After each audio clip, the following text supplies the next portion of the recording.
সারাদিনে আজকে কি করলাম সেই নিয়ে থাকছে আজকের ভিডিও। তো দেখতে থাকুন। সকালে ঘুম থেকে উঠে নাস্তা করে এরপর দুপুরে রান্নার জন্য এখানে ভাত বসিয়ে দিয়েছি। ভাত অলরেডি হয়ে গেছে।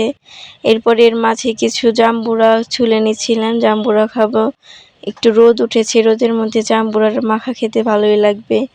এরপরে এখানে একটা শুটকির রেসিপি রান্না করছিলাম, এটা আমি পরে দিয়ে দিব দুপুরের রান্নার। এরপর এখানে মুরগির মাংস রান্না করে নিচ্ছি। বরাবরই মুরগির মাংসতে আমার আলুই বেশি পছন্দ। যে কোনো তরকারিতে আমার আলু দিলে খুবই ভালো লাগে। মুরগির মাংস রান্না শেষ, এই তো এখন দুপুরে খাবার পালা। তো ওই তো শুটকির রেসিপি রান্না করেছিলাম, তো শুটকি দিয়ে ভাত খেয়ে দেখবো যে কেমন লাগে। আমার কাছে গরম ভাত দিয়ে এভাবে খেতে ভালোই লাগে। কে কে শুটকি খান অবশ্যই কমেন্ট করে জানাবেন। আবার অনেকে নাক ছিটকাতে পারেন, অনেকের কাছে নাও পছন্দের হতে পারে, আবার অনেকের কাছে পছন্দেরও হতে পারে। দেখুন শুটকি দিয়ে অলরেডি আমার 1 প্লেট ভাত খাওয়া হয়ে গিয়েছে। এখন কিছু ভাত নিয়ে এর ভিতর একটু মুরগির মাংস দিয়ে খেয়ে নেব।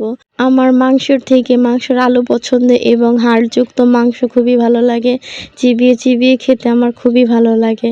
অনেকে ভাবে কি মাংস না খেয়ে কেন আমি আলু আর হাড়টি খাই, তো আমার পছন্দ অনেক। এরপরে বিকালে একটু চা বানিয়ে নিচ্ছিলাম।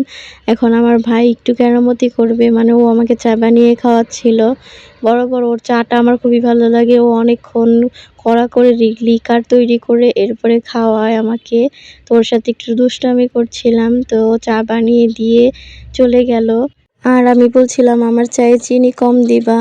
এরপরে আমাদের পালা কোয়েল পাখির ডিম ছিল, তো সেখান থেকে মাকে কিছু সিদ্ধ করে দিলাম।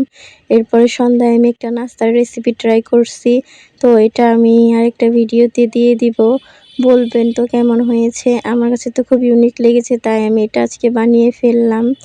এরপরে আজকে ছিল আমার ভাইয়ের জন্মদিন, তেমন কিছু করা হয়নি, কারণ আমার মা অনেক অসুস্থ, এর জন্য কিছু করা হয়নি। আর আমার ভাইও কিছু বায়না করেনি, তো শুধু ওর জন্য একটা কেকই আনা হয়েছিল রাতে। তারপরে রাতে আমি আর আমার ভাই দুজনে মিলে কেকটা কেটে ফেললাম।